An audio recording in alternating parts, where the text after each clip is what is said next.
ઋષિ મુનિઓ જપે ના જા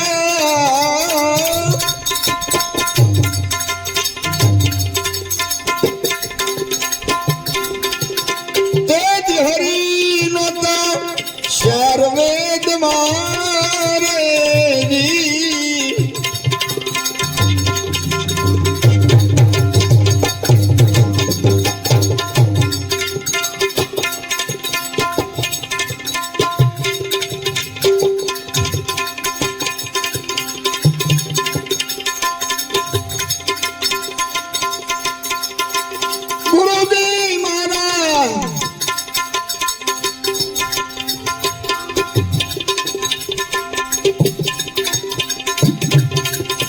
અસલ યુગમાં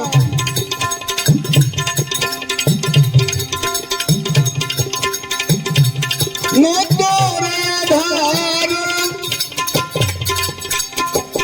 કોઈ આધાર નહીં, નિરાધાર નિર્ગુણ, કોઈ સગુણ નહીં. ત્યારે કોણ હતું? ત્યારે પેલા મેં જે વાત કરી છે અને હજી છે અને રહેવાનો છે. આની ઉપરથી અનંત યુગ કાગભૂષણજી નીલગિરી પર્વત ઉપર બોલી ગયા. ગરુડજીને ઉપદેશ આપતી વખતે એની વાત કરી છે કે હું 27 કલ્પથી અહીંયા બેઠો છું. કોણ બેઠો? કાગભૂષણજી.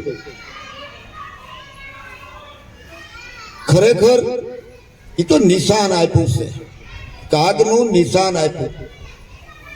આજે 27 કલ્પતા હું ને તમે પણ સહી, પણ એની ખબર નથી, કાલની જ ખબર નથી. તો 27 કલ્પની વાત તો બાજુમાં રહી ગઈ. આટલી બધી ભૂલ પડી ગયેલી છે. 4 જુગે એક ચોકડી, એક યુગ સતયુગની વાત કરો, 72 કરોડ 96,000 વર્ષનો આ સૃષ્ટિ રસાણી એની વાત કરું છું. આની રચના થઈ એ વાત છે. એક યુગ 72,36,000 વર્ષનો, એક યુગ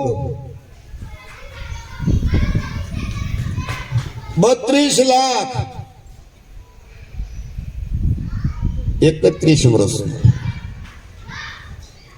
અને કળીકાળ 12,60,000 વર્ષનો. મહાપુરુષોની ગણતરી છે, મારી નહીં. અહીં એનો સરવાળો છે. તો 4 જુગે એક ચોકડી, 4 ચોકડી એક કલ્પ, એવા 27 કલ્પ આ ધરતીને થયા છે. હવે જેને સરવાળા કરવા એ કરી. અને તમારા શ્વાસા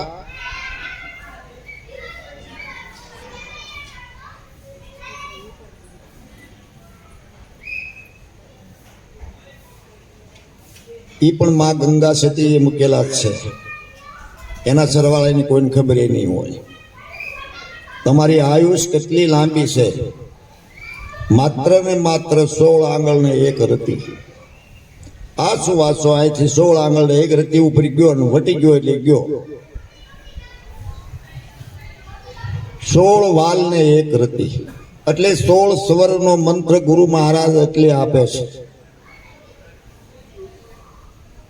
કઈ ખોટો આપતા નથી. આ મંત્ર એક વખત જો તન મન ધન થી હૃદય થી બોલાઈ જાય ને તો આકાશના કડાકા મળે થવા. પણ મન ક્યાંક ને મંત્ર ક્યાંક કઈ બધું કમેળમાં હાલે એટલે કામ થતું નથી. એટલે જો આ મહામંત્ર જે છે 16 અક્ષરનો મહામંત્ર હોય, 16 તમારો સ્વર હોય. તમારો સ્વર જે હાલે છે 16 માત્રાને લઈને હાલે છે. પિંડમાં અને બ્રહ્માંડમાં જાય છે. એ વાત પાકી છે. આ સરવાળા બધા મહાપુરુષોના છે. પિંડે શું બ્રહ્માંડે.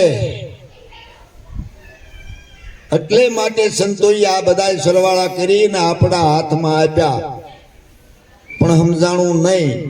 ગુરુ મેળે કર્યા ગોકળનાથ ગઢાબળ જાને નાખી નાથ ધન હરે ને ધોખો કરે આવા હલે હું મારે પૈસા લઈ લે સેવકો પાસેથી અહીંયા આ કરવું ને અહીંયા આ કરવું ને અહીંયા આ કરવું ને પછી વાતમાં કાંઈ નહીં. આવું મત કરો. વાત આપો, પૂરેપૂરી આપો. ક્ષમતા હોય એટલી વાત આપી દો એને કે ભાઈ જો આનું આમ ને આનું આ અને મહાપુરુષોના પુરાવા લઈને આપો. ખિસ્સામાંથી કાઢીને આપવાનું નહીં, એ ખોટું પડે.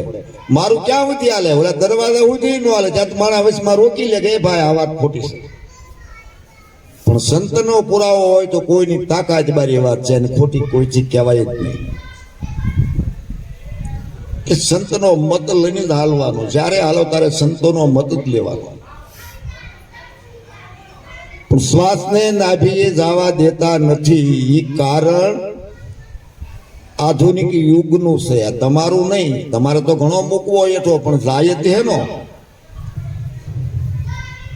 નો જ જાય. એટલે 60, 75, 80 એ આપણું કામ પૂરું થાય. આપણા કંડાઓ હવા હો વર રહીને ગયા. આના ઘડીકમાં આમ કેમ? આ રોગ આમ કેમ? અમને કુમડા થતા હતા. અમારા માં વિલાજી નળીઓ ગોતીને ઘઈ સોપડતા. તમને ડોક્ટરો ઇન્જેક્શનો બાટલા ચડાવે તો નથી મળતા. કારણ ક્યાં? તમે ખોરાકમાં ફેર પાડી દીધો છે.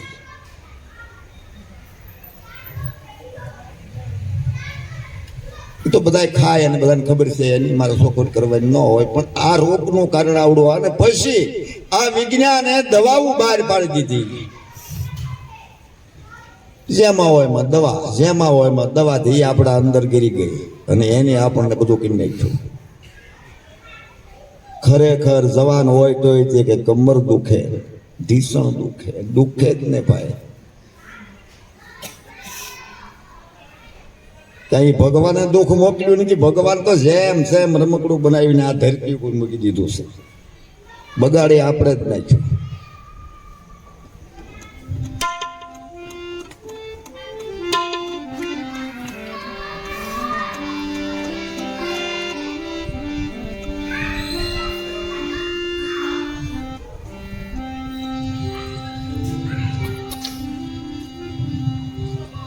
થોડીક વાળે ટાઈટ પડે, માફ કરીજો. આજનો જે સાંભળી લેજો. કારણ છે કે અમારે ટેવ બધું સાચું બોલવાની હોય, એમ ખોટું ન બોલીએ. કારણ કે ખોટું બોલી તો અમને માથે, અમારી માથે કારો હોય, સંતોનો કારો હોય. કેમ તો આમ બોલે છે?